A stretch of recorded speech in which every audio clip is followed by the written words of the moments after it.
ఓం శ్రీమాత్రే నమః. నమస్తే అండి, ఎలా ఉన్నారండి? అంతా బాగున్నారా?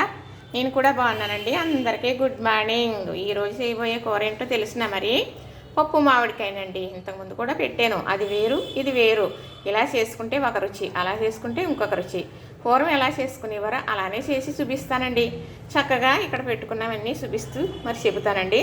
ఇదిగోనండి, కందిపప్పు ఒక టీ గ్లాసుడు చక్కగా ఒక అరగంట నాననిచ్చానండి. కడిగేసి తగినంత నీళ్ళు పోసాను కదా, ఇలా ఉడికిపోయింది అంతే. ఓన్లీ పప్పు మాత్రమే ఇలా ఉడికింది. దీన్ని తాలింపు వేసుకుని మామిడికాయ ఎలా వేస్తాననేది చూపిస్తాను మీకు. ఇప్పుడు కళాయి పెట్టుకున్నాను కదా, మామిడికాయ అండి చక్కగా పుల్లగా ఉన్నాయి, చాలా పుల్లగా ఉన్నాయి, కాయలు పెద్దగా ఉన్నాయి. ఇంత ఆఫ్ చేసేసానండి కట్ చేసిన కాయ. మరి చిన్న గ్లాసులే కదా పప్పు, ఇదిగోనండి చక్కగా ముక్కలు కోసేసి ఇలా మెత్తగా మిక్సీ పట్టేసుకున్నాను. మరి తాలింపు అయితే నెయ్యితో వేస్తానండి. తాలింపు కావాల్సిన నెయ్యి, అలానే పచ్చిమిర్చి, మరి తాలింపులో కరివేపాకు, పసుపు, మరి ఉప్పు కూడా వేస్తానండి. అలానే తాలింపు చూసారు కదా, వేసే విధానం మీకు నేను చూపిస్తాను. ఇప్పుడైతే నెయ్యి వేసుకుందాం తాలింపుకి. ఇలాంటి తాలింపు కూరలకి నూనె కానీ నెయ్యి కానీ ఏది వేసుకున్నా తక్కువే పడుతుందండి. చక్కగా పప్పుకి నెయ్యి తాలింపు అయితే చాలా బాగుంటుంది. ఇప్పుడు ఇందులో తాలింపులు వేసేసుకుందామండి. ఆవాలు, జీలకర్ర, ఎండుమిర్చి,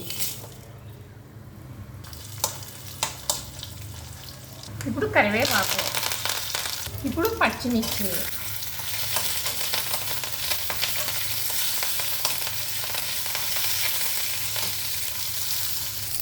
ఇప్పుడు ఇలా మామిడికాయ మిక్సీ పట్టుకుంటాం కదా, ఇది వేసేస్తున్నాం.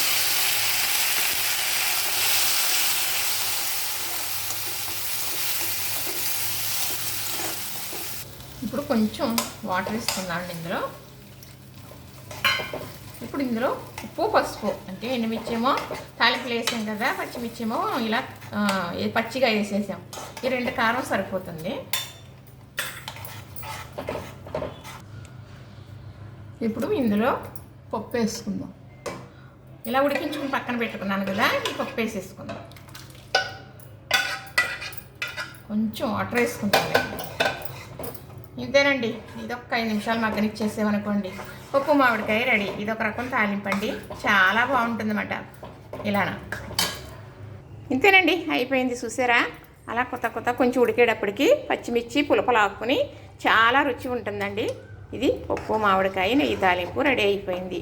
మరి పూర్వం కూడా ఇలా రోట్లో రుబ్బించి మామిడికాయ వేసివ్వరండి పప్పులో, అంటే ముక్కలైతే కలవ కదా అందుకని. కానీ ముక్కలేసి ఉడికించి తాలింపు పెడతారు. ఆ రుచి వేరేగా ఉంటుంది, రుచి వేరేగా ఉంటుంది. చూసారు కదా, నచ్చింది కదా, లైక్ చేయండి, షేర్ చేయండి, సబ్స్క్రైబ్ చేయండి. చూసిన వారు అందరూ సబ్స్క్రైబ్ చేయండి ప్లీజ్ అండి. సబ్స్క్రైబ్ చేయరు, లైక్ చేయరు.